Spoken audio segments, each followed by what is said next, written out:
হুজুর আমার ঘরের ভিতরে 6টা মেয়ে সন্তান, এখন ঘরের ভিতরে যেটা আছে ওইটা যদি মেয়ে সন্তান হয়, আমার স্বামী বলেছে মেয়ে হওয়া মাত্রই তিন তালাক, আমার বলতেও হবে না, ওটু তালাক হইয়া যাবে। এখন হুজুর আমার সংসার যদি ভেঙে যায় আমি কিভাবে জীবন যাপন করব? আমি তো কামাই রুজি করতে পারবো না, মানুষ আমাকে অপমান করবে, লোক সমাজে আমি মুখ দেখাইতে পারবো না। এখন আমার একটা ব্যবস্থা কইরা দেন, আমার গর্বের মধ্যে কি ছেলে না মেয়ে আমার একটু আগে ভাগে কইয়া দেন। সুবহানাল্লাহ। তে আল্লাহর ওইরা কি পারে? যে এটা বিশ্বাস আছে তো ইনশাল্লাহ পারে কি না? পারে। আব্দুল কাদের জিলানী পিতা একটু ধ্যান করলো, ধ্যান করার পরে ডাক দিয়ে কই, মহিলা মা তোমার গর্বের ভিতরে এবারও মেয়ে সন্তান। বলেন সুবহানাল্লাহ। অনো মেয়ে সন্তান হইব। হুজুর আপনার দ্বারা তো ইসলাম সমাধান করতেন। সমাধান? মেয়ে সন্তান হইব এটা তোর সমাধান নাই। যাও যাও যাও, তুমি জানতে চাইছো যে কি সন্তান হইব, আমি কই দিলাম মেয়ে হইব, তুমি যাও গা। মহিলা কান্না শুরু করলো, কারণ তার সংসারটা ভেঙে যাবে। আল্লাহর ওলি যা কয় তা তো কখনো মিথ্যা হতে পারে না। ওই মহিলা কান্দে কান্দে চোখ দিয়া পানি টলমল করে পড়তেছে। দরজা দিয়ে যখন বাহির হয়, আব্দুল কাদের জিলানী ডাক দিয়া কয়, মা তুমি কান্দো কেন? সুবহানাল্লাহ। মা তুমি কান্দো কেন? এই মহিলা ডাক দিয়া কয়, বাবা তুমি ছোট্ট মানুষ, তোমার কাছে বললে কোনো লাভ হবে বলে আমি আশা করি না, তোমার কাছে বলা যাবে না। মা বলো, যদি সাহায্য করতে পারি। না, কোনো সাহায্য তুমি করতে পারবা না, তুমি ছোট্ট মানুষ, কই দেখো না। আল্লাহু আল্লাহ আল্লাহু আল্লাহ আল্লাহু আল্লাহ আল্লাহু আল্লাহ আল্লাহু আল্লাহ আল্লাহু আল্লাহ আল্লাহু আল্লাহ আল্লাহু আল্লাহ আল্লাহু আল্লাহ আল্লাহু আল্লাহ আল্লাহু আল্লাহ। মাশাআল্লাহ। আল্লাহু আল্লাহ আল্লাহু আল্লাহ আল্লাহু আল্লাহ। জবান খুলেন। আল্লাহু আল্লাহ আল্লাহু আল্লাহ আল্লাহু আল্লাহ আল্লাহু আল্লাহ আল্লাহু আল্লাহ আল্লাহু আল্লাহ আল্লাহু আল্লাহ আল্লাহু আল্লাহ আল্লাহু আল্লাহ। আল্লাহুম্মা সাল্লি ওয়া সাল্লিম ওয়া বারিক আলাইহি। সকলে বলি আলহামদুলিল্লাহ। যাবতীয় প্রশংসা সেই মহান মনিবের দরবারে, যিনি আপনাকে আমাকে এই প্রতিকূল পরিবেশের মধ্যেও আজকের আজিমুশান বরকতপূর্ণ তালিমি মাহফিলে আসার মতন বসার মতন তৌফিক দিয়েছেন। জনাব মোহাম্মদ আবু তাহের শরীফের বাড়ির মাহফিলে উনি অক্লান্ত পরিশ্রম করে মাহফিলটা করেন আপনাদের সহযোগিতায়। তো এই মাহফিলে আপনারা সকলে আসতে পেরেছেন, বসতে পেরেছেন, এই জন্য খুশি নেবে চা। খুশির আওয়াজ কি শুরু হইব না বড় হইব? কেমন বড় হইব? একটু উচ্চ আওয়াজে মনটার থেকে সকলে আল্লাহকে খুশি করার নিয়তে আবারও বলি আলহামদুলিল্লাহ। মনে করেন আল্লাহ শুকরিয়া আদায় করলে কি লাভ হয় না লস হয়? কেমন লাভ হয়? সাইয়্যিদুনা মুসা আলাইহিস সালাম রাস্তা দিয়ে একদিন হাইটা যাইতেছে। মুসা আলাইহিস সালাম নাম শুনছেন না? তো মুসা আলাইহিস সালাম রাস্তা দিয়ে হাইটা হাইটা যাইতেছে, হঠাৎ করে কিছু প্রাণীর দল, পশু পাখির দল মুসা আলাইহিস সালামের কাছে আইছে দৌড়ে।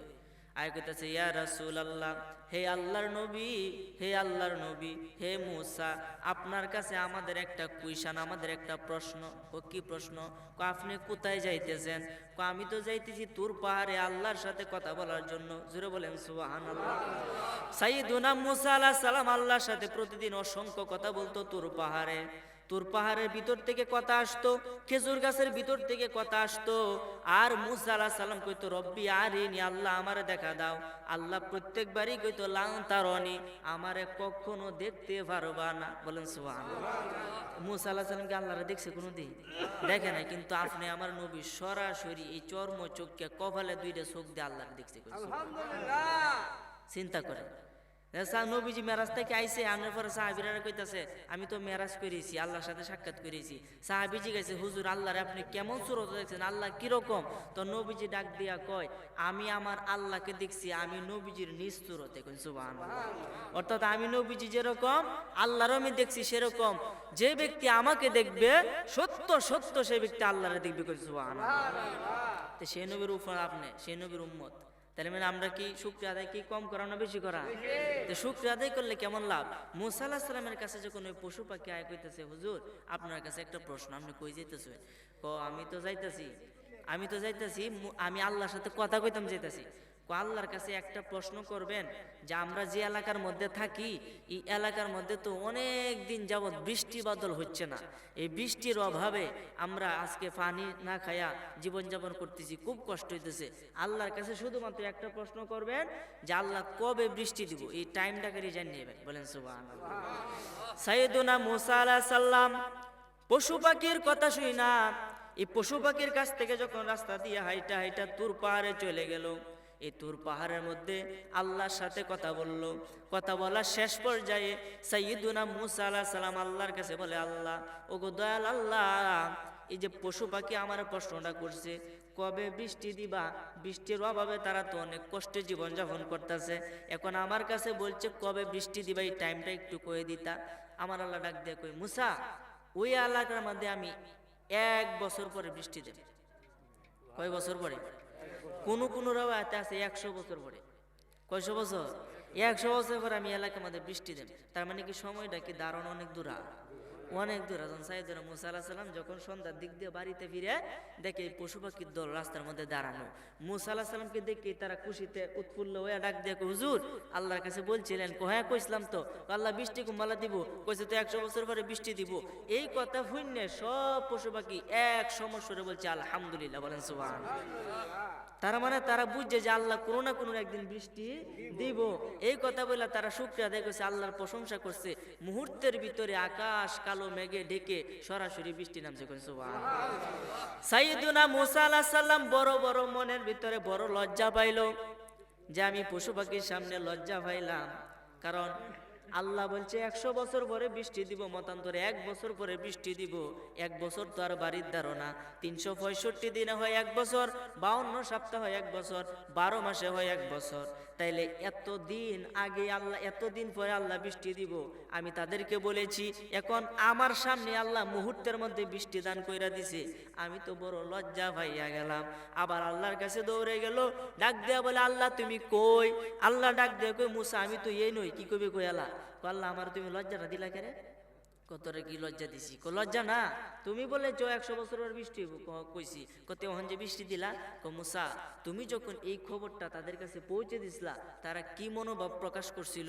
তারা তো সঙ্গে সঙ্গে তোমার প্রশংসা করছিল। যে ব্যক্তি আমার প্রশংসা সঙ্গে সঙ্গে নিয়ামত পায়া সঙ্গে সঙ্গে আমার প্রশংসা করে, আমি তার নিয়ামতটা বাড়াইয়া তার নিয়ামতটা অফুরন্ত বৃদ্ধি করে তার কর্মের রাস্তা আরো বৃদ্ধি করে দিই। বলেন সুবহানাল্লাহ। যখনই তারা আমার প্রশংসা করলো আমি আল্লাহর মনে খুশি হইয়া গেলাম। 1 বছর কি 100 বছর কি, তা মুহূর্তের ভিতরে আমি আল্লাহর দরবারে শুকরিয়া আদায় পোষণ করছি, এই কারণে আমি যখন বৃষ্টি দিলাম। সুবহানাল্লাহ। তো শুকরিয়া আদায় করলে লাভ হয় না লস হয়? তাহলে আমরা আবারও বলি আলহামদুলিল্লাহ। যাই হোক, আমরা মানুষ হিসাবে আল্লাহ তাআলা আপনাকে আমাকে এই দুনিয়ার মধ্যে পাঠাইছে। একদিন আপনি মৃত ছিলেন এবং আল্লাহ আপনাকে প্রাণ দিয়ে জীবিত করছে এবং আবার মৃত হবে। এই মৃত্যু আর কখনো জীবিত, আর একবার জীবিত হবে না, আর কখনো মৃত্যু হবে না। হুজুর আপনি মৃত ছিলেন এই কথাটা তো বুঝলাম না। যখন আপনার পিতা থেকে মাতার ভিতরে আপনি প্রবেশ করছিলেন ওই সময় কিন্তু আপনার ভিতরে প্রাণ ছিল না, নাকি ছিল? প্রাণ ছিল না। তখন ওইখান থেকে রুহের জগৎ থেকে আপনার নাম হয়েছে আব্দুস সাত্তার। মূলত আপনার নাম না, আপনার রুহুর নাম। যখন আপনার রুহুটা আপনার শরীর থেকে ছেড়ে চলে যায় তখন মসজিদের মাইকে এলান করে এমুক মরে গেছে, তখন আপনার নাম আর বলে না, তখন লাশ হয়ে যান। কথা কোন ঠিক কিনা? এই লাশটা নিথর দেহ হইয়া দুনিয়ার মধ্যে পড়ে থাকে, কিন্তু রুহুটা আব্দুস সাত্তার আব্দুল কামাল যেগুলো আছে এই সবগুলা কিন্তু উপরের দিকে উঠে চলে যায়। রুহুগুলা যখন চলে যায় আপনার নিথর দেহটা দুনিয়ার মধ্যে পড়ে থাকে। আমার ভাইরা বাবারা বন্ধুরা, যে কথাটা বলতেছিলাম, আমরা মানুষ হিসাবে হায়াত খুবই কম, খুবই কম সময় আমরা দুনিয়ার মধ্যে এসেছি। 60 বছরের জিন্দিগি, 80 বছরের জিন্দিগি, 100 বছরের জিন্দিগি দিয়া আল্লাহ তাআলা আপনারে আমারে খুবই মায়া করিয়া নিজ সুরতে এই দেহটারে, এই শরীরটারে সৃষ্টি করিয়া, বলেন সুবহানাল্লাহ। এই যে চেহারাটা, এটা কিন্তু আল্লাহ পাকের নিজ কুদরতি হাতে বানাইল। আপনারা জানেন না, নিজ কুদরত। এই কারণে আপনার চেহারার সাথে আমার চেহারার কোনো মিল নাই, আপনার কণ্ঠর সাথে আমার কণ্ঠর কোনো মিল নাই, হুবহুব কোনো মিল পাবেন না। আপনার বুদ্ধিমত্তার সাথে আমার বুদ্ধিমত্তার কোনো মিল পাবেন না। আপনার মন একদিকে চলে, আমার মন চলে আরেক দিকে। এই কারণে এই মনের মিল পাবেন না। কারণ এই চেহারাটা, এই ব্রেনটা সরাসরি আল্লাহ পাকের কুদরতি হাতে তৈরি করেন। সুবহানাল্লাহ। এই কারণে তো আমি সবসময় একটা গজল কই, যেটা আপনারা এই যে আমার মিডিয়ার ভাইয়েরা আছে, এরা অক্লান্ত পরিশ্রম করে, দেখছেনই তো। কারণ এটা তো এই যে পরিবেশ তারা পায় নাই, কিন্তু ওইখানে যে পরিবেশ থাকে তারা কষ্ট বেশি করে লাগে না, খালি মাইকটি লাগায় হয়ে যায়। এই যে ভিডিও তারা করে ঘন্টার পর ঘন্টা করার পরে এগুলো আবার কি অনেক কাজ সিট কইরা মানুষে বুঝার মতো এরকম কইরা মানুষের কাছে পাবলিশ করে। এরপরে মানুষ এগুলা দেখে, এই যে আজকে এখানে মাহফিল করতেছি, আপনার বিদেশের মানুষ, সারা বিশ্বের মানুষ যেখান থেকে আমার নামটা খালি লেখা সার্চ দিব, সাথে সাথে ওয়ার্ল্ডটা সামনে আইব। এই যুবকেরা মোবাইলে পাওয়া যায় না, মোবাইলে কিন্তু পাওয়া যায়। এই কারণে তাদের পাশে আপনারা সবসময় থাকবেন ইনশাল্লাহ। রাজি আছেন তো ইনশাল্লাহ? তো আমার ভাইরা, বাবারা, বন্ধুরা, বলতেছিলাম এই হায়াতের জিন্দেগিটা খুবই কম। এই পুরা চেহারাটা আল্লাহ পাকের কুদরতে তৈরি করেছে। এই জন্য নামাজ পড়ে দেখবেন অনেকের কপালের মধ্যে দাগ হইয়া পড়ে। ওই কি হয় না, নামাজ পড়ে কপালও দাগ হয় না? তা আমার কথা হয়েছে, নামাজ পড়ে কপালও দাগ হইব। কপালটা তো, এই মুখটা তো আর তুমি বানাইছো না, মুখ কেলা বানাইছে আল্লাহ। আরে আদম হয় আল্লাহর সুরতে, দাগ লাগিলে চেহারাতে, ছাড়বে না নামাজিরে হাসরেতে। আদম হয় খোদার সুরতে, দাগ লাগিলে চেহারাতে, ছাড়বে না নামাজিরে হাসরেতে। যেমন আনছো তেমন দিবা আমানতি দেহটারে, যেমন আনছো তেমন দিবা আমানতি দেহটারে। নামাজে নামাজিকে সরল পথে আনতে পারে, নামাজে জোরে কইন সুবহানাল্লাহ। এই নামাজ পড়বেন। নামাজ আমাকে এই যে আবু তাহের সাহেব একটা সাবজেক্ট দিয়েছে, নামাজ কিভাবে নামাজ পড়তে হবে, কোন সূরার পরে কোন সূরা পড়তে হবে, এই বিষয়ে আমাকে বলার জন্য বলেছে। এখন আমরা যে নামাজ পড়ি, নামাজে তো বাবা হয় না। আল্লাহ পবিত্র কোরআনে বলেছে, ইন্না সলাতা তানহা আনিল ফাহশাই ওয়াল মুনকার। আল্লাহ বলেছে নিশ্চয়, ইন্না হরফে মুশাব্বাবিল ফিল, একটু বোঝার চেষ্টা করেন। ইন্না হরফে মুশাব্বাবিল ফিল, যদি কোনো শব্দের আগে, হরফের আগে ইন্না শব্দটা আসে, তাহলে এই কথাটা আর সাধারণ কথা তাহে না, এটা একেবারে নিশ্চিত করণে লাগে। আল্লাহ কইছে, কইন সুবহানাল্লাহ। তাহলে আপনি আমরা দাওয়াত দিয়েছেন, হুজুর আয় করুন, যে আচ্ছা আয়, আমনে একটু টানা দিয়ে কইলাম, আপনি কোন আওয়ানি লাগবো করে 100 বাজে, আরে অবশ্যই আয়াম। তার মানে কি দুইটা মাঝে কি ব্যবধান আছে কিনা? আমার দুই কথা মধ্যে একটু ব্যবধান আছে না? আমি কইছি অবশ্যই আসবো, আর একটা কইছি আই আমনে, তাহলে দুইটার মধ্যে ব্যবধান আছে না? তা আল্লাহ বলছে ইন্না মানে নিশ্চয়, অবশ্যই, যার মধ্যে বিন্দু পরিমাণ কোনো সন্দেহ নাই। আল্লাহ বলেছে ইন্না সলাতা, নিশ্চয় নামাজ, অবশ্যই যে নামাজ তোমরা পড়ো, এই নামাজটা যে ব্যক্তি পড়বে, সে ব্যক্তি সমস্ত পাপ কাজ থেকে হেফাজতে থাকবে। জোরে কইন সুবহানাল্লাহ। এখন আমার প্রশ্ন হয়েছে, নামাজ পড়ে সুদ খায় কি খায় না? নামাজ পড়ে কি ব্যভিচার করে কি করে না? নামাজ পড়ে কি নারীর ভিসে ঘুরে কি ঘুরে না? ব্যভিচারা নেওয়াতে ঘুরে কি না ঘুরে? তা আমার কথা হয়েছে, নামাজ বিরত রাখবো। তা আল্লাহর কোরআন কি সত্য না মিথ্যা? তা আল্লাহর কোরআন সত্য। তা আল্লাহর কোরআনে বলেছে নামাজ বিরত রাখবে, তার মানে বোঝা গেছে আপনি নামাজ পড়ছেন, নামাজ আপনার হয়েছে না, নামাজ হয় নাই। কারণ কি নবীজি বলেছেন, লা সলাতা ইল্লা বি হুজুরি কলব, এই হুজুরি কলবে নামাজ ব্যতীত নামাজ কবুল হবে না। নামাজটা পড়তে হবে হুজুরি কালবে। হুজুরি কালবে নামাজটা কি, এটা আপনার আজকে আমরা কয়ে যাই যে হুজুরি কালবে আপনি নামাজটা কেমনে করবেন। এই নামাজটা শিক্ষা করার জন্য একজন কামেল মুকাম্মেল আল্লাহর ওলির হাতে হাত দিতে হবে। উনি আপনাকে সব শিখাই দিবে। আপনার এই মানব দেহের মাঝে যে লতিফাগুলো আছে, কি কলব, রুহু, শের, খফি, আকফা, নফস, আব, আতশ, খাক, বাদ, এই 10টা লতিফা আপনার দেহের ভিতরে আছে। বলেন সুবহানাল্লাহ। এগুলাকে জাগ্রত করে দিবে জিকিরের মাধ্যমে। বলেন না সুবহানাল্লাহ। এই জন্য আমার ভাইরা, বাবারা, বন্ধুরা, হায়াতের জিন্দেগি খুবই কম। নামাজ পড়েও মানুষ পাপ কাজ করে, নামাজ পড়েও মানুষ কিন্তু ব্যভিচার গুনার কাজ করে। এখন আমার কথা হইল, যদি নামাজটা সঠিক হইয়া যায়, তাহলে তো কখনো পাপ কাজ করা সম্ভব না। কথা কোন ঠিক কিনা? তবে নবীজির মহব্বতে নামাজটা পড়তে হবে। নবীজির প্রেম ভালোবাসা অন্তরে না থাকিলে কি লাভ হবে নামাজ পড়ে দাগ লাগাইলে কপালে। ঠিক না বেটি? আরে নবীজির প্রেম ভালোবাসা অন্তরে না থাকিলে কি লাভ হবে নামাজ পড়ে দাগ লাগাইলে কপালে। নবীজির প্রেমী মানের মূল, নবীজির প্রেমী মানের মূল, হাদিসে তা বর্ণনা। আল্লাহ নবী সারা তুমি বেহেশত খুঁজে পাইবা না। জোরে কোন সুবহানাল্লাহ। আল্লাহ রাসূলের মহব্বত ছাড়া যদি নামাজ পড়েন নামাজ কবুল হবে না, হবে না, হবে না। হুজুর কেমনে নবীজির মহব্বতে নামাজ পড়বো? বাবারে নবীজি কেমন নবী একবার চিন্তা করেন। নামাজ হলো স্বয়ং আল্লাহ পাকের পক্ষ থেকে আপনার জন্য ইবাদত। এই নামাজের মধ্যে মানুষের সালাম দিলে নামাজ কি হবে না ভাঙ্গে যাইব? ধরুন নামাজের ভিতরে আমি গেলাম, আমি মৌলবী সাহেব গেছি, আই হুজুর আইসুন, হুজুর আসসালামু আলাইকুম, নামাজের ভিতরে সালাম দিছুন, আচ্ছা কই নামাজ কি রয়েছে না ভাঙ্গেছে? ধরুন আমি গেছি না, আমার থেকে একটু বড় পর্যায়ে মানুষ গেছে, ধরেন এলাকার মেম্বার বা চেয়ারম্যান গেছে, নামাজ সালাম দিছুন, নামাজ কি থাকবো না ভাঙ্গে যাবো? ভাঙ্গে যাবো। ধরুন প্রধানমন্ত্রী আয় বসে, বাংলাদেশের প্রধানমন্ত্রী আয়া পড়ছে, তা নামাজ সালাম দিন, আই বাবার প্রধানমন্ত্রী, তা নামাজ কি থাকবো না ভাঙ্গে যাবো? কিন্তু নবীজিকে যদি সালাম না দেন নামাজই হবে না। তার মানে বোঝা গেল নবীজি কাহারও মতো না। জোরে কোন সুবহানাল্লাহ। এই জন্য আমার ভাইরা বাবারা বন্ধুরা, সব কথার মূল কথা, বয়স আপনার আমার কম, এই বয়সে নবীজির প্রেম মোহাব্বত অন্তরে ধারণ করিয়া যদি নামাজ আদায় করতে পারেন, এক রাকাত নামাজ পড়লে, 5 ওয়াক্ত নামাজ পড়লে আপনার আমল নামার মধ্যে 50 ওয়াক্ত নামাজের সওয়াব দান করা হবে। 50 ওয়াক্ত নামাজের সওয়াব। এই জন্য আমার ভাইরা, আমার মূল কথা আমি ফিরে যাচ্ছি, যেহেতু আপনি আমি মানুষ, মানুষ হিসাবে আপনি আমার হায়াত কম, খুবই কম। সামনে রমজান মাস আয় পড়ছে, আইসে কি আইসে না? আর কয়েকদিনের তো রয়েছে। এই রমজানের রোজা কি আপনারা রাখবেন তো ইনশাল্লাহ? তো অনেকে দেখবেন দুহানের মাঝে একটা পর্দা টাঙ্গা, লাল পর্দা আছে না? নাই? আজ আমি পর্দার ভিতরে কি আল্লাহ দেখে না? হ্যাঁ, একটা উদাহরণ আমি দিয়েছিলাম ব্রাহ্মণবাড়ি একটা মাহফিলের মধ্যে, যে কি লাল পর্দার ভিতরে আল্লাহ দেখে কি দেখে না? শাহজালাল ইয়ামিনী রহমতুল্লাহ আলাই, যিনি ইয়ামেন দেশ থেকে এসে এই বাংলার জমিনে ইসলাম প্রচার করছে, বলেন সুবহানাল্লাহ। এই শাহজালাল ইয়ামিনী রহমতুল্লাহ আলাই একদিন তার ভক্তগণকে ডেকে আনলো, আইনা কইতেছে, ও ভক্তরা, তোমাদের কাছে আমার একটা প্রশ্ন, একটা কুইশন। হুজুর কি? আমি একটা কবুতর তোমরারে দেন, জালালি কবুতর আছে না, তো একটা কবুতর তোমরারে দেন, তোমরা কি করবা? কবুতরটারে জবাই করে আনবা। কয়টা তো ফারামি? কবে হ্যাঁ, একটা শর্ত আছে, জবাই যেই জায়গার মধ্যে করবা ওই জায়গার মধ্যে যেন আল্লাহ না দেখে, এরকম একটা জায়গা বিছায়া তোমরা জবটা করবা। আচ্ছা ঠিকই আছে। সবাই কি রে কি কইলো? আচ্ছা বাউ করার নেই। একটা করে কবুতর এই জালালি কি করলো? জালালি কবুতর শাহজালালি আমি নিয়ে তার ভক্তগণের হাতে হাতে একটা দিল।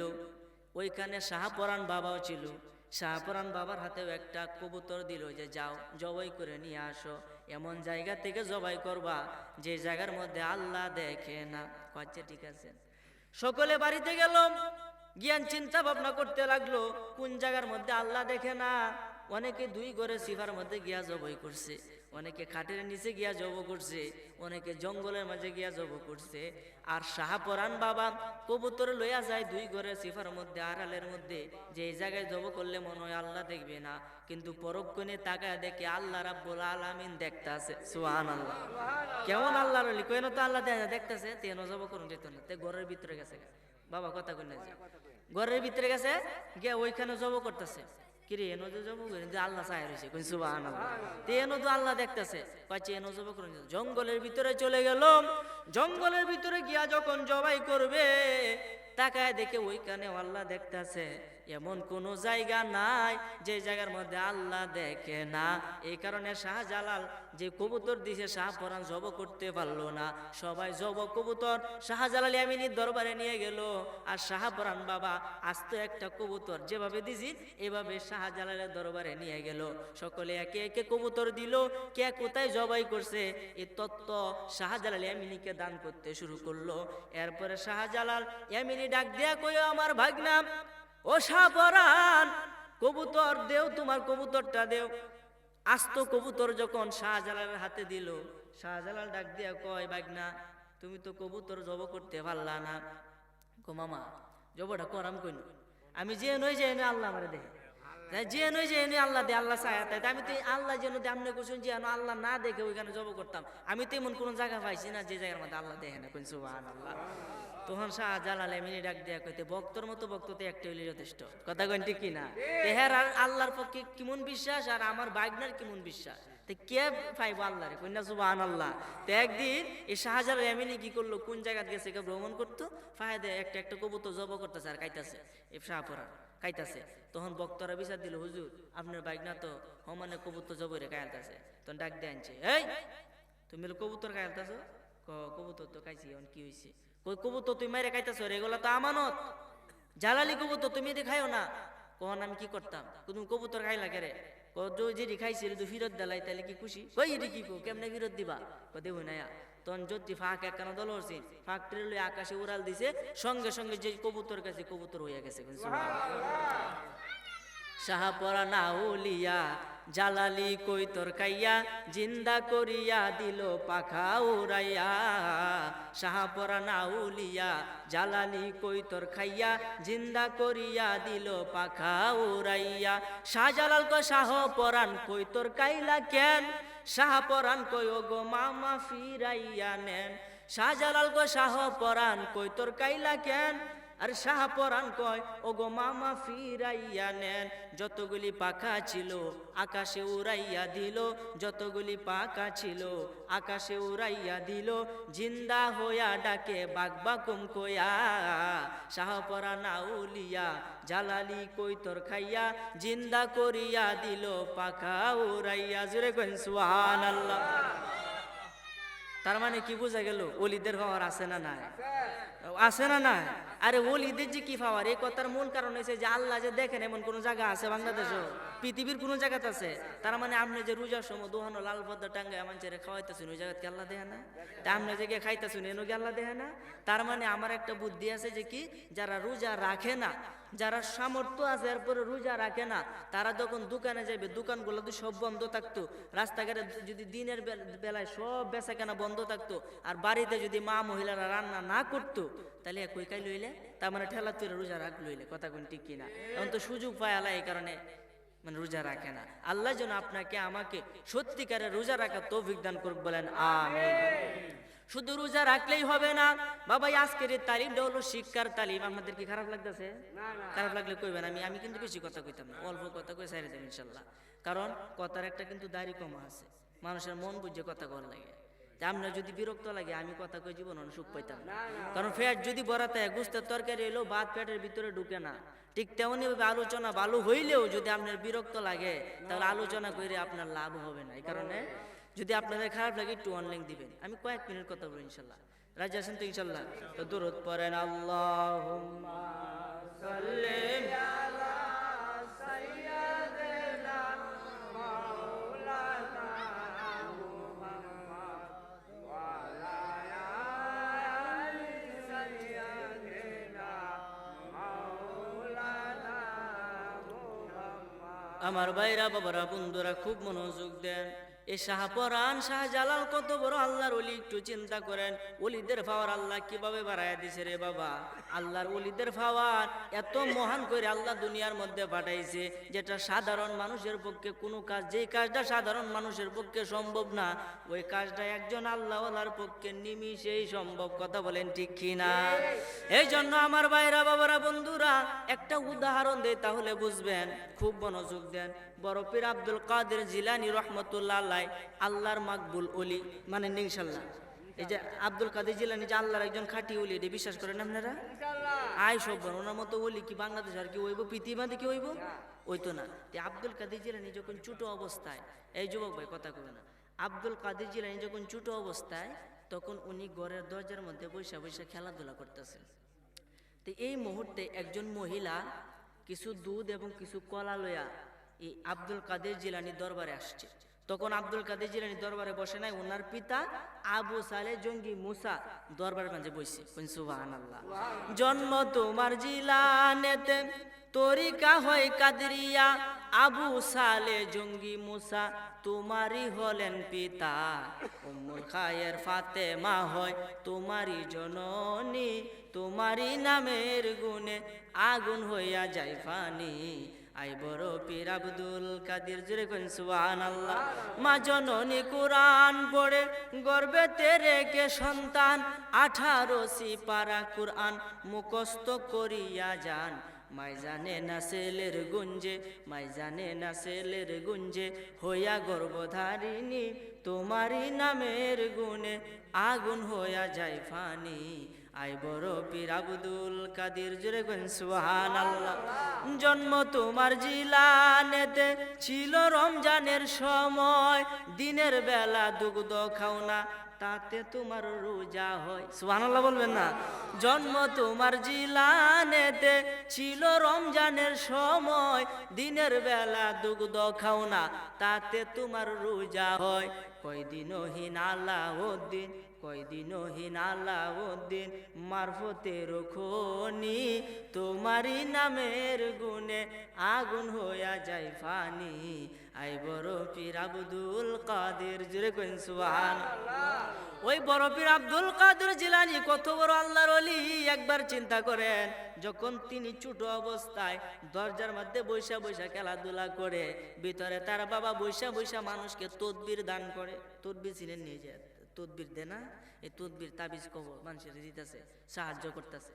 তখন আগেকার তদবির তো কাজ করতে বেশি, এখন তো মানুষ ইয়া হয়ে গেছে যে ভন্ডা মানে বেশি বাইরেছে, কথা কোন ঠিক কিনা।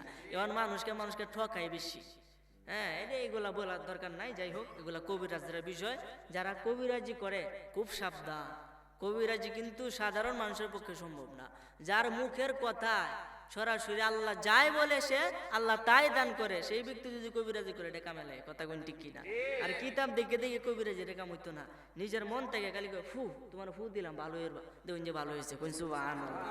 বিশ্বাস হতে হওয়ার লাগবে, এরকম মুখ হতে হওয়ার লাগবে। আমরা মুখ তো 6 নাম্বার মুখ, এ মুখ দিয়ে হারাম খাইতেছি, এ মুখ দিয়ে মিছা কথা কইতাছি, এ মুখ দিয়ে মানুষের গিবত কইতাছি, তাহলে এই মুখ কি পবিত্র রয়েছে? আরো পবিত্র নাই। অথচ এই মুখটা আল্লাহ পবিত্র রাখছে। আপনি মায়ের গর্ভের মধ্যে রক্ত খাওয়াইছে, রক্ত হইছে নাপাক, আপনি মুখ দেখা হয় নাই, নাবির সাথে নাবি, বলেন সুবহানাল্লাহ। এই জন্য আমার ভাইরা, বাবারা, বন্ধুরা, জবানকে হেফাজতে রাখতে হবে। বড় পীর আব্দুল কাদের জিলানী দরজার মধ্যে বসে খেলাধুলা করে। তার পিতা আবু সালে জঙ্গি মুসা ঘরের ভিতরে মানুষকে তদবির দান করতেছে। এই মুহূর্তে একজন মহিলা কিছু দুধ এবং কিছু কলা লইয়াইছে আব্দুল কাদের জিলানীর বাবার কাছে। একটা সমস্যা লইয়া যে ভিতরে ঢুকছে, আব্দুল কাদের জিলানী দেখছে যে মহিলা ঢুকছে দুধ কলা লইয়া। আচ্ছা গেছে গিয়া হুজুরে, হুজুর আপনার জন্য হাদিয়া আনছি। এমন না অনেক ফিরার দরবারও যে আপনার জন্য হাদিয়া আনছি, একটু দুধ আর কলা। তখন কোথায় ফেরো কি দাও লাগছে, খাই আইলই খাইয়ালই আগে পরে তোমার সমাধানটা করতেছি। আচ্ছা খাই। তখন দুধ কলাটি সুন্দর দিয়ে খাইছে। তাহলে তোমার সমস্যাটা বলো। আমার সমস্যা হয়েছে, আমার ঘরের ভিতরে, যে ঘরে আমি বসবাস করি, এই ঘরের ভিতরে আমার মেয়ে হয়েছে 6টা। কয়টা? 6টা মেয়ে সন্তান হয়েছে, একের পর এক মেয়ে সন্তান। এখনো আমি গর্ভবতী, আমার পেটে একটা বাচ্চা আছে। আগে তো আর মেশিন টিশিন আসিন না পরীক্ষা করার, যে এখন তো আগে জায়গা কি সন্তান হবে আগে দেখলাম, কথা কোন ঠিক কিনা, যে কি জানি কিবা করে দেখলাম। যাই হোক, কিন্তু আগে তো এটা দেহার বাবা চিন না, আল্লাহর ওলিরা যাই কইছে তাই বলছে। আব্দুল কাদের জিলানীর পিতা আবু সালে জঙ্গি মুসা গিয়া বলতেছে, তোমার সমস্যাটা একটু বলো। ওই মহিলা ডাক দিয়া কই, হুজুর আমার সমস্যাটা হলো আমার ঘরের ভিতরে 6টা মেয়ে সন্তান, এখন আমি আবারও গর্ভবতী। আমার গর্ভের মধ্যে আমার স্বামী বলেছে এইবারে যদি মেয়ে হয় তাহলে নাকি আমি 3 তালাক। কয় তালাক? 3 তালাক দিলে কি স্ত্রী তাহে না হারাম হয়ে যায়? এই তালাকে কিন্তু পর্যায়ে আছে, অন্তত মাসলা করলে ফেস লাগবো। তালাকে কিন্তু পর্যায়ে আছে, একসাথে 3 তালাক দেওয়া কিন্তু আমাদের জন্য নাজায়েজ। এগুলা 3 তোহরে 3 তালাক দিতে হবে, 3 পবিত্রতার সময় 3 তালাক দেওয়া উত্তম তালাক। এভাবে আপনারা এই বিষয় আমরা বাদ দিই, পরে কই ইনশাল্লাহ। যাই হোক আমার ভাইরা, বাবারা, বন্ধুরা, এই মহিলা ডাক দিয়া কয়, হুজুর আমার ঘরের ভিতরে 6টা মেয়ে সন্তান, এখন ঘরের ভিতরে যেটা আছে ওইটা যদি মেয়ে সন্তান হয়, আমার স্বামী বলেছে মেয়ে হওয়া মাত্রই 3 তালাক, আমার বলতেও হবে না, ওটু তালাক হইয়া যাবে। এখন হুজুর আমার সংসার যদি ভেঙে যায় আমি কিভাবে জীবন যাপন করব? আমি তো কামাই রুজি করতে পারবো না, মানুষ আমাকে অপমান করবে, লোক সমাজে আমি মুখ দেখাইতে পারবো না। এখন আমার একটা ব্যবস্থা কইরা দেন, আমার গর্ভের মধ্যে কি ছেলে না মেয়ে আমার একটু আগে ভাগে কইয়া দেন। সুবহানাল্লাহ। আল্লাহর ওইরা কি পারে? যে এটা বিশ্বাস আছে তো ইনশাল্লাহ পারে কি না? পারে। আব্দুল কাদের জিলানীর পিতা একটু ধ্যান করলো, ধ্যান করার পরে ডাক দিয়ে কই, মহিলা, মা তোমার গর্ভের ভিতরে এবারও মেয়ে সন্তান, বলেন সুবহানাল্লাহ। অনো মেয়ে সন্তান হইব, হুজুর আপনার দ্বারা তো ইসলাম সমাধান করতেন। সমাধান মেয়ে সন্তান হইব, এটা তার সমাধান নাই। যাও যাও যাও, তুমি জানতে চাইছো যে কি সন্তান হইব, আমি কই দিলাম মেয়ে হইব, তুমি যাও গা। মহিলা কান্না শুরু করলো, কারণ তার সংসারটা ভেঙে যাবে। আল্লাহর ওলি যা কয় তা তো কখনো মিথ্যা হতে পারে না। ওই মহিলা কান্দে কান্দে চোখ দিয়া পানি টলমল করে পড়তেছে। দরজা দিয়ে যখন বাহির হয়, আব্দুল কাদের জিলানী ডাক দিয়া কয়, মা তুমি কান্দো কেন? সুবহানাল্লাহ, মা তুমি কান্দো কেন? এই মহিলা ডাক দিয়া কয়, বাবা তুমি ছোট্ট মানুষ, তোমার কাছে বললে কোনো লাভ হবে বলে আমি আশা করি না, তোমার কাছে বলা যাবে না। মা বলো, যদি সাহায্য করতে পারি। না, কোনো সাহায্য তুমি করতে পারবা না, তুমি ছোট্ট মানুষ, কই দেখো না। এই বাবার এই কথা কই, এই কথা কই না তোমরা, শুরু মানুষ বুঝে না তো রাহরে, যেটি শুরু কিন্তু মসজিদে কেউ রাহরে দেখবে শুক্রবারে রাহরে না, তো সামনে কাতারে মুসল্লি রাখবে, ওই যে কেরাটে বাহরে কেলালো হয়েছে গো, আর সামনে শুক্রবার থেকে আইন না, কয় কি কয় না, অনেক মসজিদে কয়। বাবা রে সাবধান, এই কাজটা কেউ করবেন না। সন্তান যদি মসজিদের ভিতরে গিয়ে কথা কয়, যদি আপনি বাইর করে দেন, আল্লাহ রাব্বুল আলামিন আপনাকে বেহেশত থেকে বাইর করে দিবে। কি মনে করে এই ছোট বাচ্চারা যদি মসজিদে নেন, হ্যাঁ তো ভয় পাইবো যে আমারও মসজিদে গেলে ভয়, আমি যেতাম না। তার মানে মসজিদে নিয়ে আপনাকে অভ্যাস করতে হবে, তাইলে সে মুসল্লি হইতো। কথা কোন ঠিক কিনা? এখন আপনিও পড়ুন, আপনি সেরাও পড়ে না, এই যে বাহে পড়তে ডাকিয়ে ভাই কোলে বলে দিন কাটায়, এই ভাই ভালা। যাই হোক আমার ভাইরা, বাবারা, বন্ধুরা, এই মহিলা ডাক দিয়া কয়, বাবা তাহলে দুঃখের কথা শুনো, আমার ঘরের ভিতরে 6টা মেয়ে সন্তান, এখন আমার গর্ভের মধ্যে আরেকটা মেয়ে সন্তান তোমার বাবা বলেছে, এখন যদি আবার মেয়ে সন্তান হয়, আমার স্বামী বলেছে আমাকে 3 তালাক দিয়ে দিবে। এখন তো এর তদবির নেওয়ার জন্য তোমার বাবার কাছে আইছিলাম, দুধ কলা দিছি, দুধ কলা খাইলো, খাইয়া আমার গর্ভের ভিতরে ছেলে না মেয়েটা বইলা দিল, কিন্তু পরিবর্তন করতে পারলো না।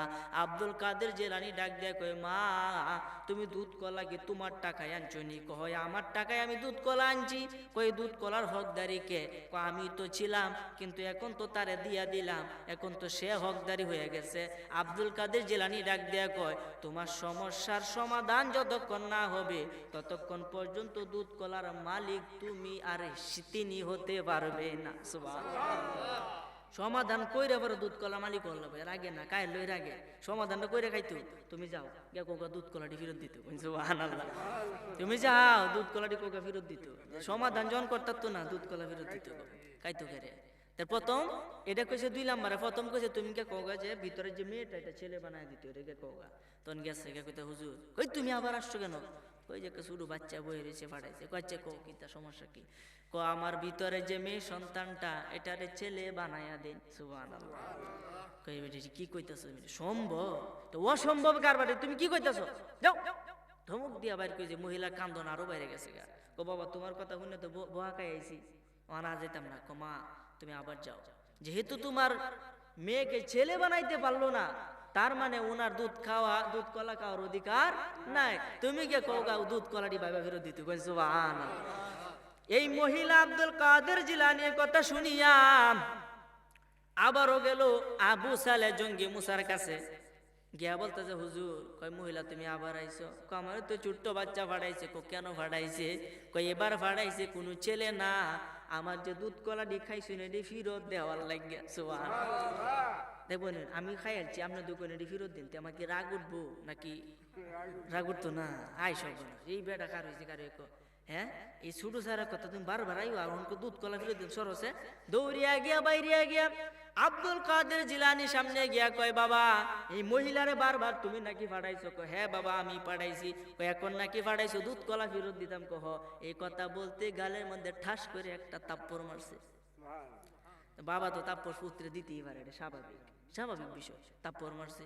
কো বাবা আপনি আমারে থাপ্পর দিলেন, এই কথা কইতে আরেকটা তাপ্পর মারছে। কয়টা হইল? আরেকটা তাপ্পর দেওয়ার জন্য যখন হাত উঁচু করছে, আব্দুল কাদের জিলানী ডাক দিয়া কই, দুহাই আল্লাহর, বাবা আমার আর থাপ্পর দিয়েন না। ও ডাক দিয়া কই, তোমারে কেন থাপ্পর দিব না? কো বাবা তাহলে হাকিকত শুই না। না তুমি যখন আমাকে রাগের মাথায় প্রথম থাপ্পর দিলা, আল্লাহ পাকের কুদরতের সাহায্যে, আল্লাহ পাকের প্রদত্ত ক্ষমতায় আমি পাওয়ারি হইয়া ওই মহিলার ঘরের ভিতরে যে 6টা মেয়ে সন্তান ছিল ওইটারে আমি ছেলে বানায়া দিলাম। আরো জোরে বলেন না সুবহানাল্লাহ। কো বাবা, আপনি যখন 2 নাম্বার তাপ্পর আমার গালের মাঝে দিলেন, তখন ওই মহিলার গর্ভের ভিতরে যার একটা মেয়ে সন্তান আছে ওইটারেও আমি ছেলে বানায়া দিলাম। আর একটাও তাপ্পর যদি আমার গালে পড়ে, খোদার কসম এই বাগদাদের জমিনে আর কোনো মেয়ে সন্তান থাকবে না, প্রত্যেকটারে আমি ছেলে বানায়া দিব। আর জোরে কই না সুবহানাল্লাহ। আরে মাইয়া মানুষ পুরুষ বানাই বাগদাদের মাজার, কন্যা মাইয়া মানুষ পুরুষ বানাই বাগদাদের মাজার। ওরে কি আগুন যা লাইয়া গেলা আউলিয়া আল্লাহর, বলেন এশক বলে অলিগণে অগঠন গটাইতে জানে। জানে কি জানে না? আরে এশক বলে অলিগণে অগঠন গটাইতে জানে, মুর্দা মানুষ জিন্দা বানাই বাগদাদের মাজার, কন্যা মুর্দা মানুষ জিন্দা বানাই যার, কি আগুন জ্বালাইয়া গেলা আউলিয়া আল্লাহর। জোরে কন্যা মারহাবা। খারাপ লাগতেছে আপনাদের? খারাপ লাগলে বলবেন ইনশাল্লাহ। এই আব্দুল কাদের জিলানী কত বড় ক্ষমতার অধিকারী। গজলের ভিতরে বলেছি মুর্দা মানুষ জিন্দা বানাই। বানাইছি কি বানাইছে না? মুর্দা মানুষ কেমনে জিন্দা বানাই রে বাবা, অনেক পুরানা কাহিনী, আপনারা অনেকেই জানেন আবার অনেকেই জানেন না। বোঝানোর জন্য বলি, আর কয়েক মিনিট টাইম একটু মনোযোগ দেন। আব্দুল কাদের জিলানীর যুগে 2 ব্যক্তি ঝগড়া লাগছে। কয় ব্যক্তি? 2টা ব্যক্তি ঝগড়া লাগছে। এক হইছে হযরতে ঈসা আলাইহিস সালামের উম্মত, আর এক হইছে হযরতে আমাদের নবী মুহাম্মদ সাল্লাল্লাহু আলাইহি সাল্লামের উম্মত, মানে আমাদের মতো মানুষ। আর একটা হইছে ঈসা আলাইহিস সালামের উম্মত। 2 জন ঝগড়া লাগছে। তো 2 জন যখন রাগ লাগছে, ইহুদি আর মুসলমান ঝগড়া লাগছে। লাগার পরে ইহুদি ডাক দিয়া কয় আমরা নবী ঈসা আলাইহিস সালাম বড়, এই বেড়া ডাক দিয়ে কয় আমরা নবী মুহাম্মদ সাল্লাল্লাহু আলাইহি সাল্লাম বড়। কোন সুবহানাল্লাহ। তে 2 জনের মধ্যে একটু কথা কাটাকাটি হইতাছে। শেষ পর্যায়ে ইহুদি ডাক দিয়া কয় তুমি যে বলতেছো তোমরা নবী মুহাম্মদ সাল্লাল্লাহু আলাইহি সাল্লাম বড়, তে এটি কেমনে? আমরা নবী তো কুম্বি ইজনিল্লাহ কইতে মরা মানুষ জিন্দা হয়ে যাইতো, তোমরা নবী কি মরা মানুষ জিন্দা করতে পারতো? তখন আপনারা কি মত, নবীজি কি মরা মানুষ জিন্দা করতে পারতো কি পারতো না? আরে করছেও তো। এই যে জাবেরের 2 সারা, জাবের নবীজির দাওয়াত দিছে। এই যে ঘটনাটা তো কোনই লাগে, এই আইডি কথা কথার ভিতরে কথাই। এই জাবের রাদিয়াল্লাহু তাআলা আনহু নবীজির কাছে গেল, গিয়া দেখে নবীজির মুখটা মলিন, মানে অনেক দিন যাবত খাইছে না এরকম বুঝাইতেছে। তখন তাড়াতাড়ি করে বাড়িতে গেল, গিয়া বলতেছে বিবি গো ঘরের ভিতরে কিছু আসেনি? কো আছে। ঘরের ভিতরে আছে বলতে একটা ছাগল আছে আর কিছু আটা আছে। কো তাড়াতাড়ি ছাগলটারে আমি জব করে দিতেছি, তুমি গোশত ফাঁক করো আর আটা দিয়ে কিছু রুটি বানাও, আমি নবীজিরে দাওয়াত দিয়ে আনবো, কারণ আমার দিনের নবী অনেক দিন যাবত না খাইয়া আছে। জোরে কন্যা সুবহানাল্লাহ। দৌড়িয়া গেছে নবীজির কাছে, গিয়া বলতেছে ওগো মায়ার নবী, দয়ার নবী, ওগো নবী গো, আপনারে আমার বাড়িতে দাওয়াত দিলাম, আপনি দুপুর বেলা আপনার যতজন ইচ্ছা ততজন রে নিয়া আমি জাবেরের বাড়িতে দাওয়াত খাইতে যাবেন। এই ঘটনা বলে আমি শেষ করে দিব ইনশাল্লাহ। জাবেরের বাড়িতে দাওয়াত খাইতে যাবেন। নবীজি ডাক দিয়া কয় যাবেন, আমি তোমার দাওয়াতটা কবুল করলাম। কথা আমার বুঝছেন না? কেটে কই না বুঝলে কিন্তু প্রশ্ন করবেন, না বুঝলে কিন্তু আমার কষ্ট লাগবে, কথা না কইলে আমার কষ্ট লাগবে। তখন জাবেরের ভাই দাওয়াত দিছে, নবীজিকে আমি দাওয়াত কবুল করছি, সমস্যা নাই যাও। জাবের কি করছে, তাড়াতাড়ি বাড়িতে গেছে, গিয়া এই ছাগলটারে কি করছে, জবাই করছে। এই জবর দৃশ্যটা দেখছে জাবেরের 2 ছেলে, যে কেমনে জব করে চায়া চায়া দেখছে। দেখার পরে যখন বাবা জব করার পরে গোশত বানায় গেছে গা, তখন তো মা ফাঁক করতেছে। এই 2 ছেলে কি করছে, ছুরি ঢালইছে। লেখো ভাই আয়ো আমরা জব জব খেলি, কথাটা বুঝুন যে আয়ো আমরা একটু জব জব খেলি। কো কেমনে খেলে? কো দেখছো না আমার বাবা কেমনে ছাগলটার জব করছে, আমরা এবার জব করি, তুই ফুটবে আমি তোর গলা বাঁধা ছুরি দেন, পরে আমি প্রথম তুই আমার গলা বাঁধা ছুরি দিবি। কো আচ্ছা ঠিক আছে। ছাদের উপরে উঠলো। হুজুর ওই সময় তো ছাদ ছিল না, ছাদ ছিল, ইতিহাস পড়ে দেখবেন ছাদ কিন্তু ছিল। ছাদের উপরে উঠছে, ওঠার পরে এক ভাই শুইছে, বড় ভাই ছোট ভাইয়ের গলার মধ্যে ছুরি চালাইয়া দিছে। ছুরি চালানোর সঙ্গে সঙ্গে গলা কাইটা রক্ত বুম্বাইয়া বাইর হয়ে গেছে। এই রক্তের দৃশ্য দেখা ওই ছেলে হতভম্ব হয়ে গেছে, চিৎকার ফেলতেছে। তখন তার মা দৌড়িয়া যখন ছাদে উঠলো, উঠতে কইতে, বাবা তুই কামডা করলে কি, তাড়াতাড়ি আমার কাছে আয়। ওই বড় ছেলে ভয় পাইয়া ছাদের থেকে লাফ মাইরা সেও মারা গেছে। কয়জন মৃত্যুবরণ করছে? তো দুইজন যখন মৃত্যুবরণ করছে, আচ্ছা বলেন দিনের নবী তার বাড়িতে আসবে, এটা একটা খুশির খবর না? তো খুশির খবরের মাঝে দুইজন মারা গেছে, আহা কি একটা অবস্থা। কিন্তু তার মা দেখেন নবীজিকে তারা কতটুকু ভালোবাসতো, নিজের কলিজার টুকরা দুইজন সন্তান একের পর এক মারা গেছে একসাথে, এরপরও তারা ধৈর্য ধারণ করে টুটা শব্দ না করে ঘরের এক কোণার মধ্যে তাদেরকে নিয়ে চাদর দ্বারা ডেকে রাখলো। কন্যা সুবহানাল্লাহ। যাতে কি, এবং কি জাবের কেউ বলে নাই যে ঘটনাটা কি হয়েছে, কারণ বললে তো তিনি উদ্বিগ্ন হয়ে যাবেন। আর নবীজি আয়েশা যদি শুনে দুই ছেলে মারা গেছে, তাহলে হয়তো নবীজি আমার বাড়িতে নাস্তা খাবেন না, আমার বাড়িতে খাবার খাবেন না, তখন তো আবার আমার মনের ভিতরে কষ্ট হবে। যতই কষ্ট হোক নবীজি আমার জন্য প্রথম। সুবহানাল্লাহ। এই জন্য নবীজি বলেছেন, তোমরা যদি মুমিন হতে চাও, তোমাদের পিতা মাতা, ভাই বোন, আত্মীয় স্বজন, বিবি বাচ্চা, ভাড়া প্রতিবেশী, বন্ধু বান্ধব, মা বাবা যাই হোক না কেন, সকলের থেকে বেশি যদি আমি নবীজিকে ভালো না বাসো, তাহলে তোমরা মুমিন হতে পারবা না। বুঝতে হবে। তখন যখন এই অবস্থা, নবীজি কি করলো, অনেক সাহাবী নিয়া জাবেরের বাড়িতে চলে আসলো। অথচ জাবের যে আয়োজন করছে, এই আয়োজন মাত্র কয়েকজন খাইতারবো, খাইলেই শেষ। কিন্তু নবীজি যে সাহাবী লইছে, সাহাবী তো এক টুকরা করে দেওয়া হয়, এরপরে কুলাই থাকতো না। তার ঘরের ভিতরে আসছে, আয়সা সকলে ফাঁদ বেড়ে দিছে, ডাক দিয়া কইতাছে, যাবে তুমি কি যে তরকারি আনছো একটু আমার দ্বারা আনো। তরকারি আনছে, নবীজি একটু থুতু দিয়েছে। কইন সুবহানাল্লাহ। যে থুতু মারছে, কয়লা এটা তোমরা কি করবা, খালি মানুষের বাইরে দিবা, আর ভিতরে দেখো না ছায়া কি তো হইতাছে, খালি বাইরে বাইরে দিবা, রুটি খালি একটা একটা দিবা, কিন্তু ভিতরে দেখো না কি হইতাছে। আচ্ছা ঠিক আছে। এভাবেই দিতেছে, থালা সাজাইয়া বসেছে। নবীজি ডাক দেয়া কয়, যাবে তোমার ছেলেরা কোথায়? সুবহানাল্লাহ। তোমার ছেলেদেরকে নিয়ে আজকে আমি খাবার খাবো, তোমার ছেলেদেরকে একটু ডাক দাও। জাবের কই, মনে হয় খেলতে গেছে। কই, গিয়া দেখো কোথায় আছে। তোমার ছেলেরা যতক্ষণ না আসবে ততক্ষণ আমি দিনের নবী, আমি একটা দানা মুখে কাটবো না। সুবহানাল্লাহ। দৌড়ে গেছে তার বিবির কাছে, বিবি গো ছেলেরা কোথায়? দিনের নবী তো ছেলেদেরকে না দেখলে বিলে খাবে না, এই বলে প্রতিজ্ঞা করেছে। এখন তো আমার ছেলেদেরকে নবীজির সামনে নিতেই হবে। কথা তো টিহি এখন, তাহলে আপনি আইন আমার কানে কানে, আপনি কানে কানে কই সমস্যাটা কি হয়েছে? কি হয়েছে? তখন কানে কানে কইতাছে, এই অবস্থা।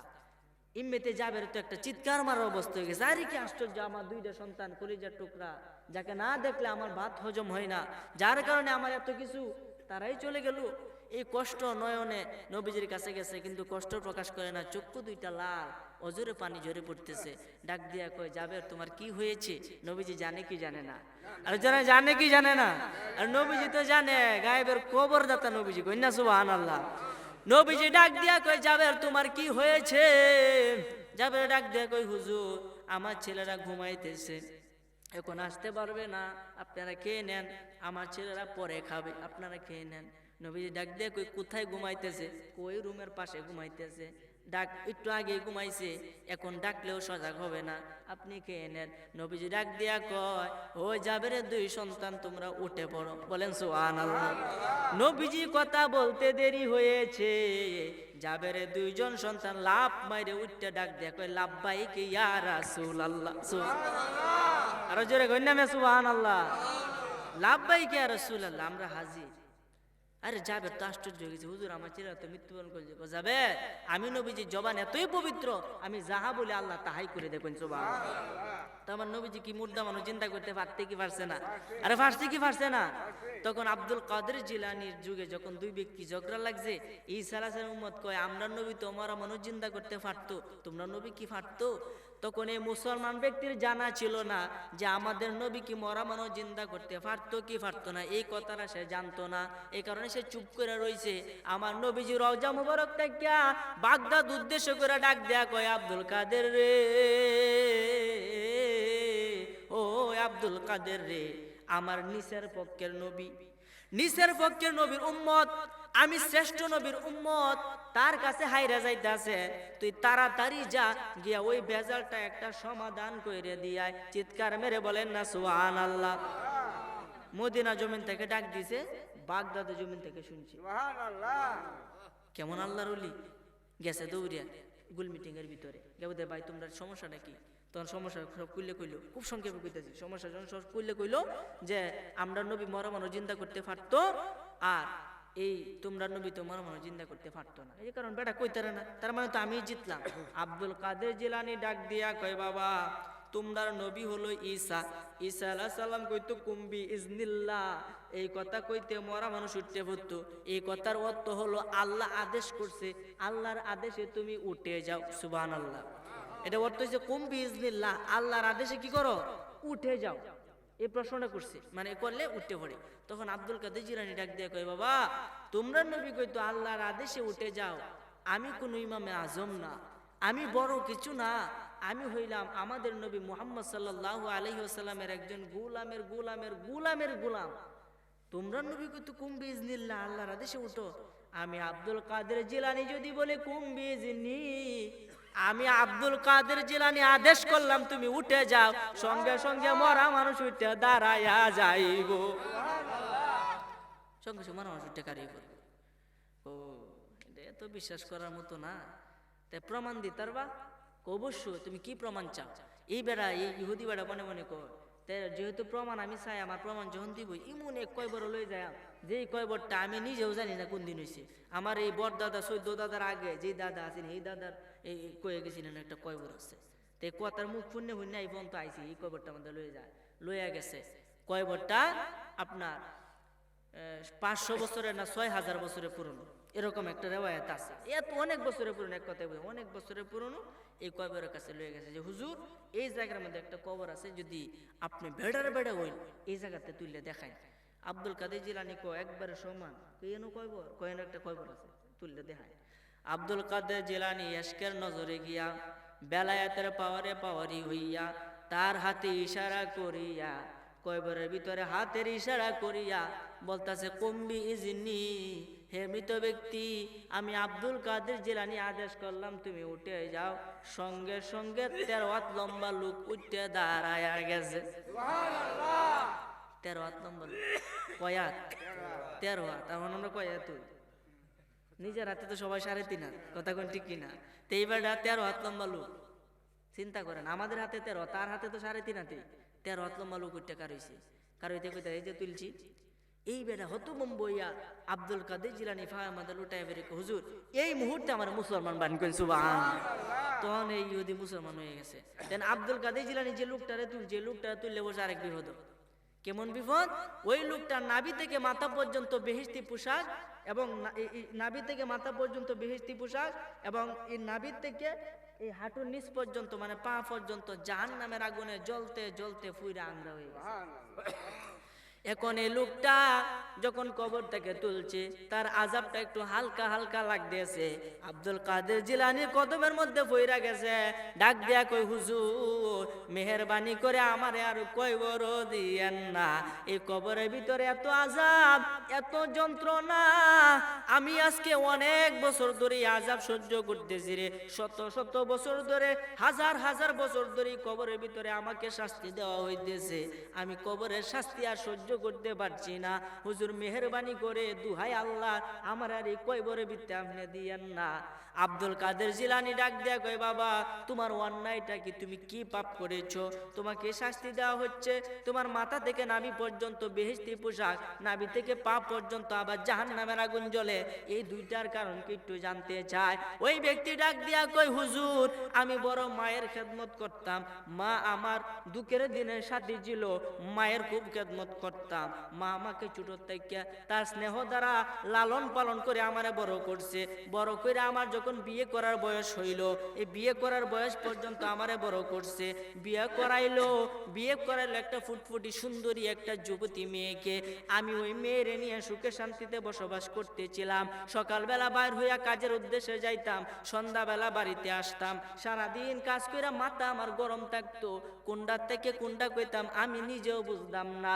একদিন আমি যখন কাজ করে বাড়িতে আসছি তখন আমার স্ত্রীর সাথে আমার দেখা হয়েছে, স্ত্রী আমার কানে কানে আইসা বলতাছে তুমি যখন বাড়ি থেকে বের হইয়া যাও তখন তোমার মা আমার উপরে অনেক অত্যাচার করে। যেমন স্ত্রী এমন স্ত্রী কি বাংলার জমিনে আছে না নাই? দেখবেন যে স্বামীর কানের মাঝে তার মার সম্পর্কে এত বিষ ঢালে শেষ পর্যন্ত তারে মার থেকে আলাদা করে। আছে না নাই? আহা ছেলে, তোমার মা তোমাকে জন্ম দিয়েছে, 10 মাস 10 দিন নিজের গর্ভে ধারণ করেছে।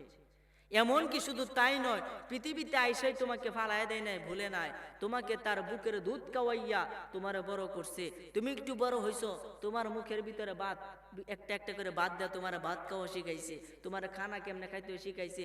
তুমি বড় হইছো, তোমার লেখাপড়া করাইছে, কষ্ট করছে, বাবা ক্ষেতের মাঝে কাজ করছে, মাথার গাম পায়ে ফেলছে শুধু তোমাকে মানুষ করার জন্য। আজ তুমি গাঞ্জা সেবন করো, ইয়াবা বাবার মধ্যে আসক্ত, নারীর প্রতি আসক্ত, পিতা মাতাকে কষ্ট দাও, এমনকি বিবাহ করার পরে পিতা মাতা থেকে আলাদা হইয়া যাও। তাহলে তোমার বাপ যে এত কষ্ট করছে কার লাগে করছে? কথা কোন ঠিক কিনা? কার লাগে করলো? এই কারণে যুবক এখনো শুধরিয়ে যাও। পিতা মাতাকে কষ্ট দিয়ে কবরের মাঝে মুক্তি পাইতা? আহা, কোনোদিন সম্ভব না। নবীজি কইছে যে ব্যক্তি পিতা মাতার মনে কষ্ট দিল সে আমার উম্মত না। নবীজির উম্মত যে ব্যক্তি না, ওই ব্যক্তি মনে বেহেশতে উঠে বয়ে থাকবো না, জাহান্নামে যাইব। এই জন্য আমার ভাইরা বাবারা বন্ধুরা, পিতা মাতার মনে কষ্ট দেওয়া যাবে না।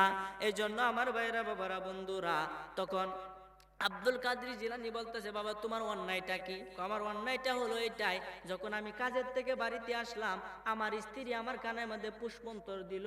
আমার স্ত্রী বলতেছে, তোমার মা তো আমার প্রতি অত্যাচার করে, তুমি যাওয়ার পরে আমার ঠিক মতো খানা পিনা দেয় না, আমাকে দিয়ে বাড়ির সব কাজ করায়, আমি অনেক কষ্টে থাকি। এই কথা বলতে তার সারাদিন কাজ করছে, মাথা গরম, তাড়াতাড়ি মায়ের কাছে গেছে, ভালো মন্দ বিচার না করে এ পা দ্বারা মায়ের বুকের মধ্যে একটা লাথি মেরেছে। জোরে কই নাউজুবিল্লাহ। আচ্ছা কোন এ ফাও দ্বারা যদি মার বুকের মাঝে লাথি দে, ফাও কি ফাওতা হ্যাঁ নাকি শয়তান হয়ে যায়? ফাওটা কিন্তু শয়তান। তখন মা বলতেছে, বাবা স্ত্রীর কথায় তুমি ভালো মন্দ বিচার না করে আমাকে তুমি লাথি দিলা, আচ্ছা বাবা এর বিচার আল্লাহ করবে। মা এই কথাটা কইছে, কিছুদিন পরে মা মারা গেছে, মারে কয়বর দিছে, তার পাশে কয়েকদিন পরে ছেলেও মারা গেছে, ছেলের কয়বর দিছে। তখন এই ছেলে ডাক দেয়া কই, হুজুর আমি যেহেতু মায়ের অনেক খেদমত করতাম, মা আমার জন্য আগে খুব দোয়া করতো, এই কারণে আল্লাহ আমাকে খুশি হইয়া মাথা থেকে নাভি পর্যন্ত বেহেশতি পোশাক শান্তি দিয়েছে। আর যেহেতু আমি পা দ্বারা আমি মাকে আঘাত করছি, এই কারণে আমার নাভি থেকে পুরা পা জাহান্নামের আগুনে জ্বলতে জ্বলতে আংরা হয়ে গেছে। হুজুর আমার আর কয়বর দিয়েন না। তোমার মায়ের কয়বার কুন্ডা? আমার পাশেরটা। ডাক দিয়া গো কুম্বিজ নিয়ে আমার আদেশে উঠো। সঙ্গে সঙ্গে মহিলা উঠে দাঁড়াইলো, হুজুর আমারে কেন তুলছেন? দেখো ওই মহিলা পুরা দেহটাই বেহেশতি পোশাক দ্বারা আবৃত। আমারে কেন তুললা? তোমার ছেলে তুমি ক্ষমা কইরা দাও। না না না, আমি মইরা গেল আমার ছেলেরে ক্ষমা করতাম না। আব্দুল কাদের জিলানী ডাক দেখ, তুমি তো মইরেই গেছো, আর কেমনে মরবা? তারে ক্ষমা কইরা দেও। না ক্ষমা করতাম না। কেন ক্ষমা করবো না? যে সে যে বইয়ের কথাই শুনছে, তারা যে কষ্টটা আমি ফেলছি আমি জানি, আমি তারে ক্ষমা করতাম না। আচ্ছা ঠিক আছে, ক্ষমা করার লাগতো না। তখন আব্দুল কাদের জিলানী তার বেলায়েতের পাওয়ার দ্বারা তার দিকে একটু তাকাইছে, ছেলের দিকে একটু তাকাইছে, সাথে সাথে তার পুরা দেহের মাঝে আগুন ধরে গেছে গা। কোন সুবহানাল্লাহ। এটা এশকের আগুন। আগুন যখন ধরে গেছে গা, তখন তো এই ছেলে মা মা কয়ে চিৎকার ফেরতাছে। তখন মা ডাক দেয়া কয়ে, বাবা তুমি আগুনটা নিবাও, আমি আমার ছেলেকে ক্ষমা করে দিলাম। কোন সুবহানাল্লাহ। কারণ ছেলে যতই খারাপি করুক, মার সামনে যদি ছেলের কোনো বিপদ হয়, মা যতই দূরে থাকো, কিন্তু ছেলেকে বলতে পারে। কিন্তু ছেলে কিন্তু দেখবেন খুব সহজে মারে বললেন। ভবিষ্যতে তার যে ছেলে পেলে তারও বললেন সে এক ঝামেলা। কথা কোন ঠিক না? তুমি যা করবা এর সমুচিত তুমি পাইবা।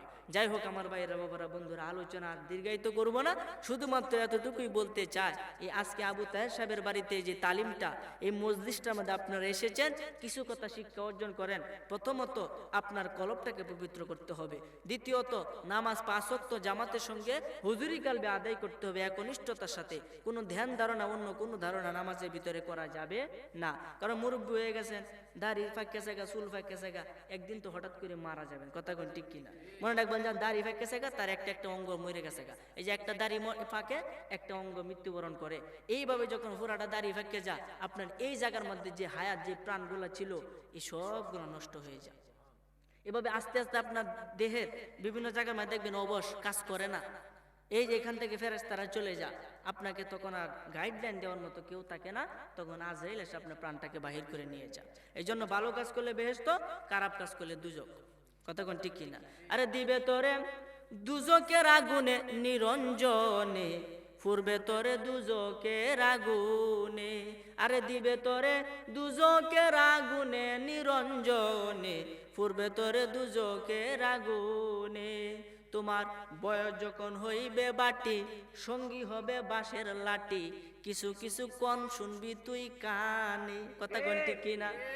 আরে বল থাকবে না হাতে পায়, প্রেসারে মাথা ঘুরায়, বল থাকবে না হাতে পায়, প্রেসারে মাথা ঘুরায়, ছোট অকর দেখবি না নয়নে নিরঞ্জনে, পূর্বে তোরে দুজকের আগুনে। কথা বলেন ঠিক কিনা?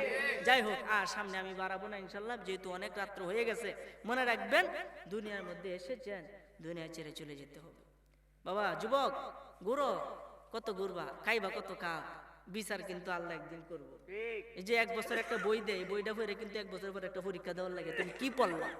এই যে 1 বছর আপনার হায়ারটা দিল, হিসাব কি দেওয়ার লাগতো না? হ্যাঁ, বিড়ি খাইতেছেন খায় না, আমার কোনো সমস্যা নাই, যদি আল্লাহ দরবার হিসাব দিতে পারে। হুজুর বিড়ি খাওয়া কি করে হারামে, এই ফতুয়া দিলে তো কবেন হুজুর আপনার ওয়াজার শুনতাম না, যাকে এই ফতুয়া আমি দিতাম না। আপনি দেখেন কোরআনে আছে, তোমরা এমন কিছু করো না যে দ্বারাতে নিজের ক্ষতি হয়। তো বিড়ি খাইলে কি নিজের উপকারণে ক্ষতি হয়? নিজের ক্ষতি শরীয়তে হারাম, করা যাবে না। হাত কাটায় যে অনেকের জন্য হাত কাটতেলা, জান কবজ করেলা, এই যে ফাঁসি দিয়ে মৃত্যুবরণ করে, খুদার কসম যে ফাঁস লয়ে মৃত্যুবরণ করে তার জানাজা পড়া হারাম। তার জানাজা নাই, তাহলে কয়বার খালি ফালায় মারি দু করলে বলে, কারণ সে জাহান্নাম আগেই, তা জানাজা করে লাভটা কি? ডাকাতের জানাজা হয় না, ডাকাতে জানাজা পড়া যাবে না। এইভাবে কিছু নিয়ম আছে, আপনি আমাকে মানতে হবে। আগে পবিত্রতা অর্জন করতে হবে। আমরা অনেকে ফরজ গোসল কেমনে করে এটাই জানি না। এই যে মিডিয়ার ভাইয়েরা আছে, এগুলো প্রচার করা ভালো, ফরজ গোসল কিভাবে করে এটাই জানি না, আসি না নাই, কিন্তু নামাজটি এই পড়তেছে, কাজ হইতো না। ফরজ গোসলের কিছু নিয়ম আছে রে বাবা, 1 মিনিটে সংক্ষেপে বলে শেষ করে দিব। ফরজ গোসল জানেননি? 3 কারণে গোসল ফরজ হয়। আমাদের ইমাম আবু হানিফা বলেছে, 1 নাম্বার স্বপ্নদোষ হইলে গোসল ফরজ হইবে, 2 নাম্বার সহবাস করলে গোসল ফরজ হইবে, 3 নাম্বার হায়েজ নেফাসের সময় গোসল ফরজ হইবে। এই 3 কারণে গোসল ফরজ হয়, তাছাড়া আবার গোসল ফরজ হবে না। অনেকের মতো আর কয়েকটা আছে, কিন্তু এই 3টাই প্রসিদ্ধ। তাইলে ফরজ গোসলটা কিভাবে করবেন? ইমামে আবু হানিফা বলেছে 3টা কাজ যদি কেউ করে তাহলে গোসলে ফরজ আদায় হইয়া যায়। 1 নাম্বার গড়গড়ার সাথে কুলি করা, 2 নাম্বার নাকের ভিতরে পানি দেওয়া, 3 নাম্বার সমস্ত শরীর ভালোভাবে ধৌত করা। এটা হলো ফরজ। কিন্তু নবীজি কেমনে কইছে আমাদের এটা জানতে হবে, নবীজি কিভাবে করছে এটা আমাদের জানতে হবে। কেমনে? সর্বপ্রথম আপনার কাজ হলো, গোসল যদি আপনার ফরজ হয় তাহলে আপনার সর্বপ্রথম কাজ হলো আপনি মনে মনে একটা নিয়ত করবেন। কি নিয়ত? যে আমি এখন অপবিত্র, এই অপবিত্রতার থেকে পবিত্রতার জন্য আমি ফরজ গোসল আদায় করতে যাচ্ছি। মনে মনে নিয়তটা করবেন, মুখে বললেও হবে, অন্তরে অন্তরে থাকলেও হবে। এটা হচ্ছে 1 নম্বর। 2 নাম্বার হলো বিসমিল্লাহ পড়বেন। 1 নাম্বার নিয়ত করবেন, 2 নাম্বার বিসমিল্লাহ পড়বেন, 3 নাম্বার হাতের কবজি পর্যন্ত ধৌত করবেন। ধৌত করার একটা নিয়ম আছে, যদি আপনি বালতির মধ্যে পানি নিয়ে গোসল করেন তাহলে বালতির মধ্যে হাত দেওয়া যাবে না। আপনি অন্য একটা মগ দ্বারা এখান থেকে একটু পানি নিয়ে আলাদাভাবে হাতটা ভালোভাবে ধুইতে হবে। এরপরে ওইটার ভিতর হাত দিতে পারবেন, নাইলে ওইটাও নাপাকে হইয়া যাবে।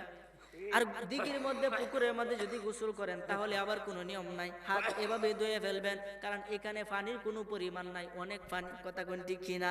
এই জন্য আমার ভাইরা, বাবারা, বন্ধুরা, সর্বপ্রথম নিয়ত করবেন, 2 নম্বরে বিসমিল্লাহ পড়বেন, 3 নম্বরে হাতের কবজি পর্যন্ত ভালোভাবে ধৌত করবেন, 4 নম্বরে মগ দ্বারা ডান হাতে পানি নিয়া বাম হাতে যে জায়গার মধ্যে ময়লা আছে, যে জায়গার মধ্যে নাপাকি শরীরের মধ্যে লাগছে, ওই জায়গাগুলা ভালোভাবে ধুইবেন।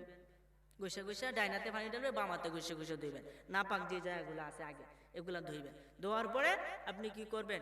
নামাজের অজুর মতো হুব অজু করবেন, কিন্তু ফাউগুলা ধুইবেন না। এই নিয়মগুলো না মানলে কিন্তু গোসল করবেন ঠিক, হাবুদ গুদ পানি দিবেন, ডুব দিবেন 10-15টা, শরীরের ময়লা যাবো গা, কিন্তু পবিত্রতা হইবে না, ফরজ আদায় হইতো না, সুন্নত আদায় হইতো না। ফরজ তো এই যে গড়গড়ায় কুলি করলে এটা ফরজ, কিন্তু সুন্নত আদায় হবে না।